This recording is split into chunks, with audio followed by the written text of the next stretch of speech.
Hello everyone, welcome back to my channel Easy English. I'm Mohit Kumar and today I am here with my second video of English grammar series.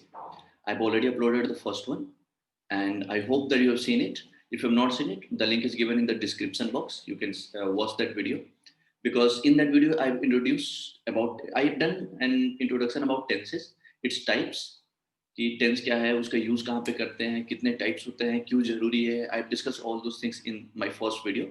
So you are advised to first watch that video, then you can come to this one.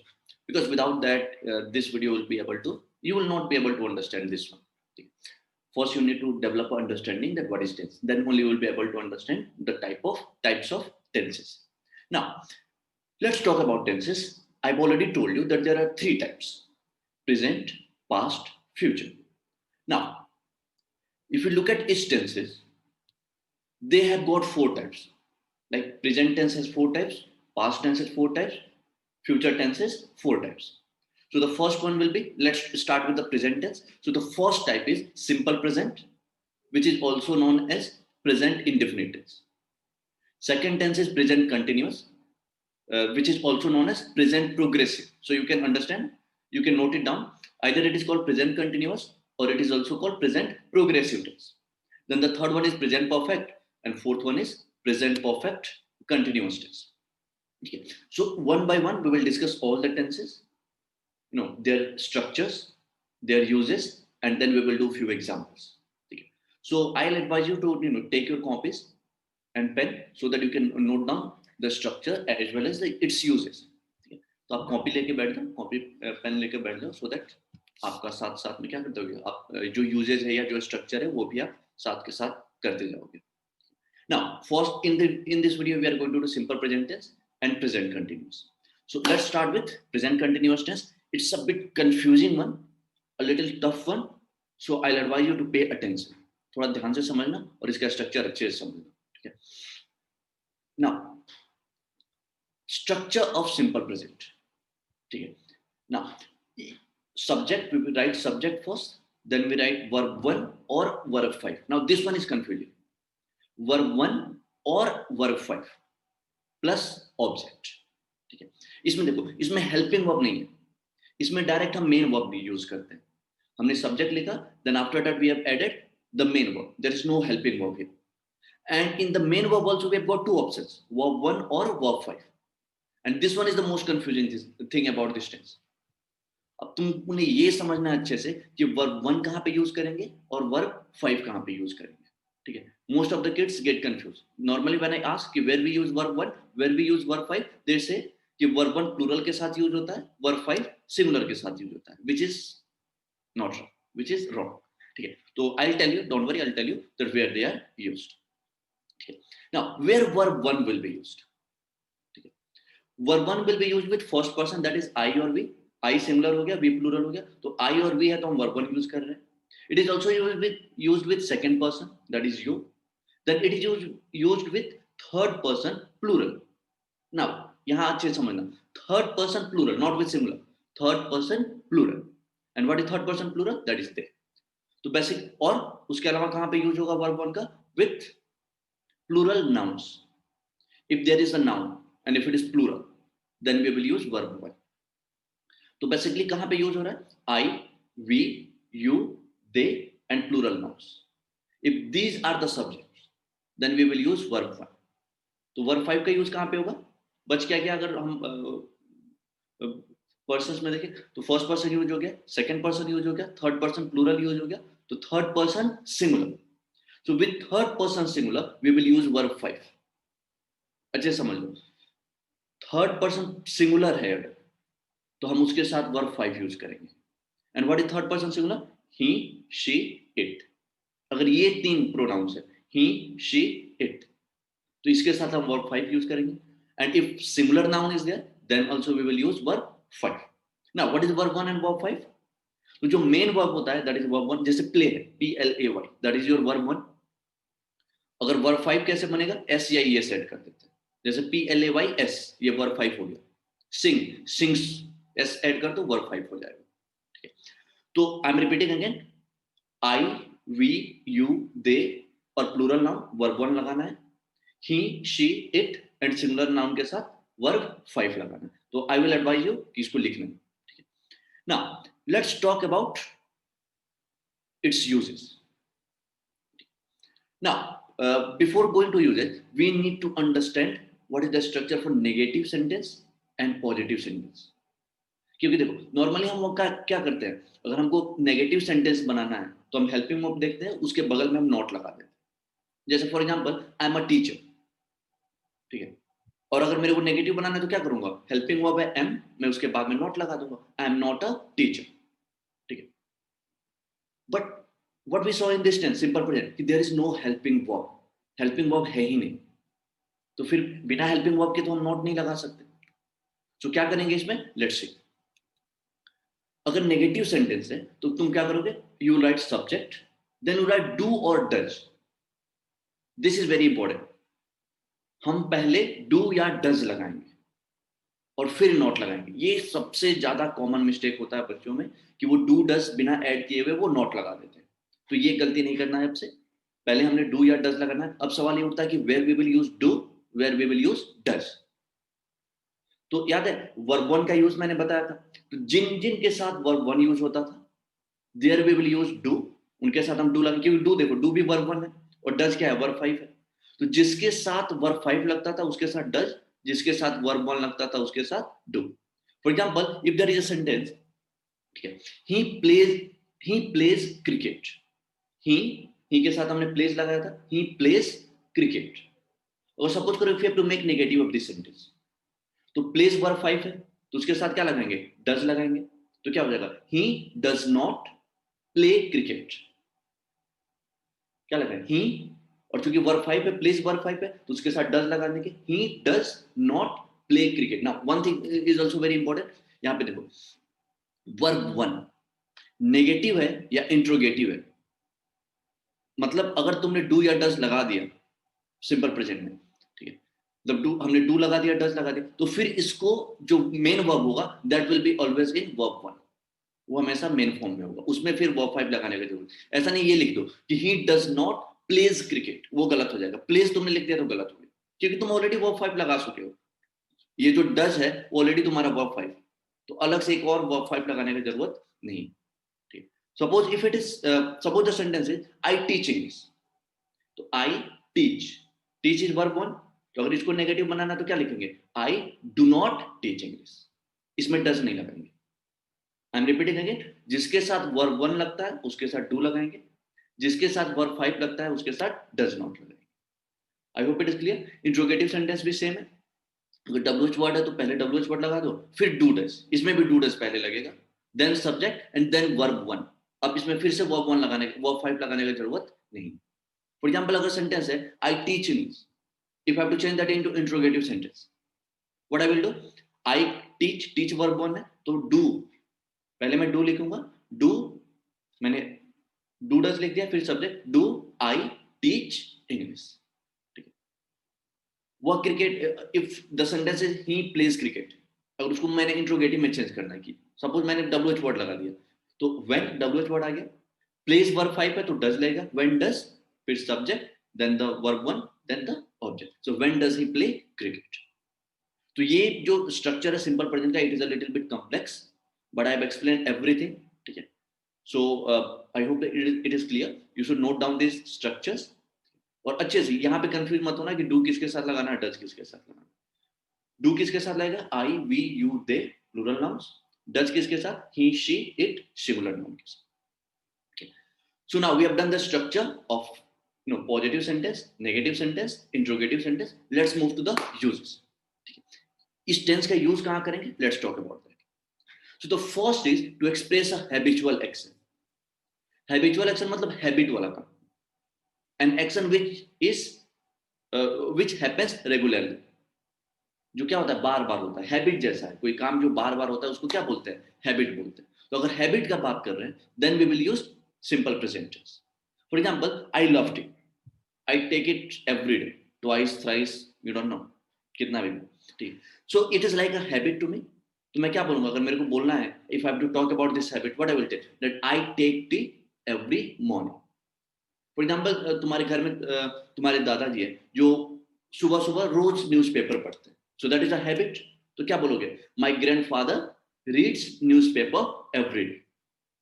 तो जहां बात habit का हो, we will use simple present. So that is the first use. Second, to express a universal और general truth, जो universal fact है, मतलब जो कभी चेंज हो ही नहीं सकता। For example, the sun rises in the east. ना, it is a universal fact कि सन क्या होगा, हमेशा कहाँ, किस डायरेक्शन में राइज करेगा, ईस्ट में। ऐसा तो नहीं है ना कि सन बोला, अरे यार बोर हो गया मैं इस डायरेक्शन में राइज कर करके, आज मैं वेस्ट में करेगा। It can never happen, right? कि वो बोले कि नहीं आज मैं चेंज कर दे रहा हूं, आज लोगों को सरप्राइज दो। No, it is never going to happen. So this is universal fact. तो what we will do, we will use simple present. Similarly, friends always put us in trouble. भाई ये तो मतलब सत्य वचन कहा है मैंने, कि फ्रेंड्स क्या होता है, हमेशा हमको मुसीबत में फंसा देते हैं। घर पे आएंगे, पेरेंट्स के सामने इतना शरीफ बन जाते हैं और हमें डांट खाने को मिल जाता है। So this is like a general truth. So what we will do, friends, it is plural. Always put मैंने verb one use किया क्योंकि friends क्या है, plural है। तो friends always put us in trouble. तो जब हम universal truth का बात कर रहे हैं, general truth का बात कर रहे हैं, then we will use simple present. Now third one is a bit this may be a bit confusing one, so थोड़ा अच्छे से समझना। एक conditional sentence होता है। Now what is a conditional sentence? Suppose two things are going to happen. A conditional sentence is that kind of sentence where two actions are going to be completed, but in order for the completion of one sentence, one action, एक काम का पूरा होने के लिए दूसरा काम जरूरी है। मतलब वो कंडीशन है कि तुम ये कंडीशन पूरा करोगे तभी दूसरा वाला एक्शन होगा। जैसे व्हेन वी वर स्मॉल, हमारे पेरेंट्स क्या बोलते थे कि तुम अगर अच्छे से बिहेव करेगा तो मैं तुम्हारा पॉकेट मनी बढ़ा दूंगा। तो पॉकेट मनी बढ़ेगा, बट उसके लिए कंडीशन क्या रखते थे कि अच्छे से बिहेव करना। ये होता है ना कि अगर तुम टॉप करोगे क्लास में, if you score 90%, then you will get this, you will get a bike, you will get a phone. तो फोन मिलने के लिए कंडीशन क्या है कि यू हैव टू स्कोर 90%। तो if there is such kind of sentence, that sentence is called conditional sentence. और conditional sentence में क्या होगा, जो कंडीशनल वाला पार्ट है, जो कंडीशन बता रहा है कि क्या कंडीशन पूरा करना है, that is kept in simple present tense. उसको हम सिंपल प्रेजेंट में रखते हैं। फॉर एग्जाम्पल, अगर मुझे किसी को बोलना है कि मैं तुम्हें रिवॉर्ड दूंगा अगर तुम अच्छा मार्क्स ला रहे हो, तो रिवॉर्ड कब मिलेगा, रिवॉर्ड मिलाने के लिए कब, रिवॉर्ड मिलने के लिए कंडीशन क्या है कि तुमको अच्छा मार्क्स लाना पड़ेगा। तो ये कंडीशन हो गया, तो इसको मैं सिंपल प्रेजेंट में रखूंगा। मैं क्या बोलूंगा, if you score good marks, if you score, मैं सिंपल प्रेजेंट यूज कर रहा हूं, if you score good marks I will give you a reward, ठीक है, और I will give you a mobile phone. तो जो कंडीशनल पार्ट होता है, that is kept in simple present tense. The main action can be kept in future tense or according to the situation. You can see the condition examples also. If he works hard, that is the condition, he can achieve his goal. उसको गोल पूरा करने के लिए उसका condition क्या है कि work hard करना पड़ेगा। उसको हमने किस में रखा है, सिंपल प्रेजेंट में। For example, if someone finds a cure, our life will get back to normal. हमारा लाइफ नॉर्मल कब होगा, कोरोना चल रहा है, लाइफ एकदम अजीब सा हो गया। तो ये लाइफ नॉर्मल कब होगा, उसके लिए कंडीशन क्या है कि कोई उसका इलाज ढूंढ दे। So that is the condition. So that I have kept in simple present. Now, next use is, for example, if an action is going to happen in nearby future, मतलब एक दो दिन में, एक हफ्ते के अंदर कोई काम होने वाला है और वो काम रूटीन के हिसाब से होने वाला है, ठीक है। काम फ्यूचर में होने वाला है बट वो रूटीन के हिसाब से होने वाला है। जैसे कुछ काम होता है ना जो रूटीन के हिसाब से हम लोग करते हैं, जैसे क्लास अटेंड करना, ट्रेन का अपना रूटीन होता है, प्लेन का अपना रूटीन होता है। तो suppose if an action is going to happen tomorrow, कल होने वाला है, ठीक है, बट उसका एक रूटीन के हिसाब से होने वाला है, उसका शेड्यूल फिक्स है, उसी के हिसाब से वो हो रहा है। तो in that condition also, in that condition we can use simple present tense. मतलब काम वाले फ्यूचर में होना है but we can use simple present tense. For example, suppose मेरा कल क्लास है 9 बजे से या 10 बजे से, तो काम तो कल होने वाला है, फ्यूचर में होने वाला, बट वो रूटीन के हिसाब से, मेरा एक रूटीन फिक्स है कि इतना बजे मेरे को क्लास लेना है। तो in that situation what can I do, I can use simple present tense. Future के बजाय मैं कौन सा टेंस यूज कर लूंगा, सिंपल प्रेजेंट। तो क्या हो जाएगा, my class starts at 10 AM tomorrow. Then the last use is if there is an exclamatory sentence and if it is starting with here or there, here or there के साथ, जैसे here he comes, there she goes, ठीक है। अगर ऐसा sentence है तो हम उसको क्या करेंगे, सिंपल प्रेजेंट में रखेंगे. एक्सक्लेमेटरी सेंटेंस है बट स्टार्ट किससे हो रहा है, हियर और देयर से, तो उसको हम सिंपल प्रेजेंट में रखेंगे. So these are the uses. I hope I have made it very very clear.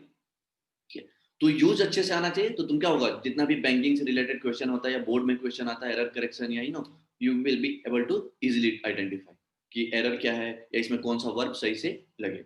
तो यूजेस अच्छे से समझ लें.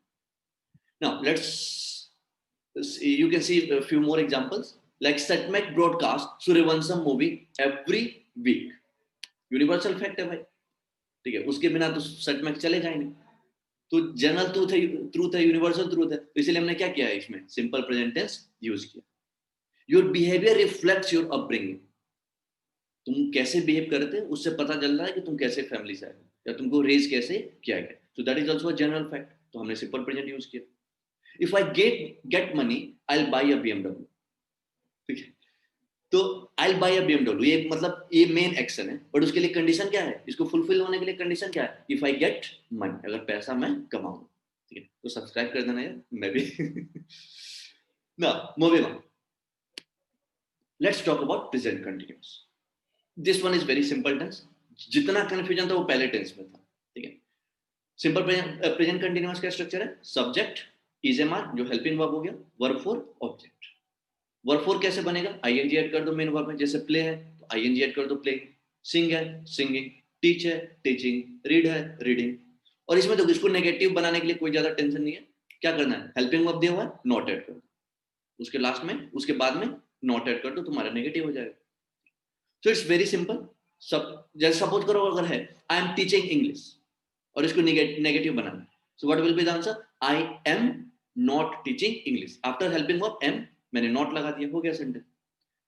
तो हमने structure is very clear, very simple. Let's talk about its uses. Uses are very very important. अगर तुमने uses सीख लिया तो तुम ग्रामर अच्छे से कर पाओगे. So first use is, suppose N action is going on, जो अभी काम चल रहा है, बोलने के टाइम जब मैं वो बोल रहा हूं वो काम अभी चल रहा है. तो if a work is going on, if a work is in progress, then we will use present continuous. मैंने बताया था ना, प्रेजेंट कंटिन्यूअस का एक और नाम है प्रेजेंट प्रोग्रेसिव टेंस. मतलब कोई काम प्रोग्रेस में अभी चल रहा है. जैसे आई एम टीचिंग इंग्लिश, अभी ये मैं काम कर रहा हूं. जब मैं ये बात बोल रहा हूं कि I am teaching English, I am teaching grammar, I am teaching tenses, this work is actually going on right now. So when an action is going on at the time of speaking, जब बोला जा रहा है तो वो काम चल रहा है, then we will use present continuous. For example singing, अगर कोई लड़की है जो गा रही है और उसी समय गा रही है, जब तुम बात बोल रहे हो वो ये गाने वाला काम क्या हो रहा है, चल रहा है, then we will use present continuous. Then there is second use, suppose if an action is going on but not at the time of speaking. Normally वो चल रहा है but जरूरी नहीं कि जब तुम बोलो तभी चल रहा है. For example, I am reading the book thief. There is this novel, The Book Thief. Suppose करो somebody ask me, सर कौन सा नॉवेल पढ़ रहे हैं, तो जरूरी नहीं कि मैं नॉवेल निकालूंगा बैग से, पढ़ने बैठ जाऊंगा और फिर बोलूंगा कि I am reading novel. No no, मतलब ये काम चल रहा है, I am reading this novel but not at this time. अभी नहीं चल रहा बट नॉर्मली ये काम क्या है, प्रोग्रेस में भी है. My friend is preparing for UPSC. Suppose I have a friend who is preparing for UPSC. तो जरूरी नहीं कि जब मैं बोल रहा हूँ तो वो अभी बैठ के पढ़ ही रहा है. ठीक है, हो सकता है फ्री के बारात में किसी फ्री में खाने गया हो, ये भी तो हो सकता है. तो मतलब if a work is going on but not eight, जरूरी ये नहीं कि उसी समय चल रहा, बट नॉर्मली चल रहा. Then the third one is to denote an action which is going to happen in near by future. कोई ऐसा, देखो मैंने सिंपल प्रेजेंट में भी बताया था, बट उसमें और इसमें डिफरेंस क्या है कि वो वाला काम रूटीन के हिसाब से होता था, वो भी नियर बाय फ्यूचर में होता था, ये भी नियर बाय फ्यूचर में होता है, बट वो रूटीन के हिसाब से होता है, इसमें कोई रूटीन नहीं है. ये वन टाइम एक्शन हो सकता है, टू टाइम एक्शन हो सकता है. मतलब जब काम फ्यूचर में होने वाला है, एक दो दिन में, एक हफ्ते में होने वाला है, ठीक है, then we can use present continuous. जैसे for example if I am going home, ठीक है, तो मैं क्या बोलूंगा, I am going home tomorrow. Tomorrow मैं बात कल का कर रहा हूं, बट मैं क्या यूज कर रहा हूं, कौन सा टेंस यूज कर रहा हूं, present continuous. Why, because tomorrow is near by future. So in this situation also we can use present continuous. Now इसमें प्रेजेंट कंटिन्यूअस दो तीन चीजें हैं जो तुमको याद रखना होगा, especially if you are preparing for if you are in you are preparing for board examination or if you are preparing for some government competitive examination. कुछ वर्ब्स होते हैं जिसको हम नॉन कंटिन्यूअस वर्ब बोलते हैं. या मिक्स्ड वर्ब्स बोलते हैं. In this, with these verbs, we will not use continuous tense. तो मैंने ये लिस्ट बना दिया है. इनके साथ हम continuous tense use avoid करते हैं. For example, love है. तो मैं ये नहीं बोल सकता that I'm loving my country. No. मैं क्या बोलूंगा? I love my country. Simple present use करूंगा. क्योंकि love क्या है? It is a non-continuous verb. ठीक है. ये चीज तुमको बहुत कम जगह मिलेगा. ये सारा वर्ड्स बहुत कम जगह कम लोग बताएंगे तुमको कि इनके साथ तुमको कंटिन्यूअस टेंस यूज नहीं करना. तो ये चीज अच्छे से समझ लेना. ये वर्ड्स जो है ये वर्ब्स है, उनको याद करना. और suppose if there is a तुमको कंफ्यूजन हो रहा है, सर इसमें क्या लगेगा, प्रेजेंट लगेगा, प्रेजेंट कंटिन्यूअस लगेगा या सिंपल प्रेजेंट लगेगा. Look at this adverbs. Today, at present, at the moment, still, now. अगर ये सब है तो नॉर्मली क्या लगेगा? कंटिन्यूअस टेंस लगेगा. For example, today I am planning to watch a movie. Today है मतलब आज ये काम होने वाला है. At present, I am taking a class. I am taking a class. At present, I am taking a class. मतलब अभी वो काम कर रहा हूँ. तो अगर ये सब adverbs है, you will use present continuous tense. Now, we have done simple present. We have done present continuous. We have done the structure. ठीक है. We have done the uses. So, बाकी जो next दो बच गया present tense का, that I will upload. That I will teach in the next class. अभी अगर क्लास पसंद आया तो लाइक कर दो भैया, सब्सक्राइब कर दो और अपने फ्रेंड से शेयर कर दो ताकि सबको हेल्प मिल जाए अगर तुमको लगता है कि इट इज यूजफुल. ठीक है. So till then, and if you have doubt you can ask in the comment section, और if you have any suggestion, because you know that I have just recently started the channel, so if you have any suggestion you can put it in the comment box. So that will be all for today. See you in the next class. Bye bye.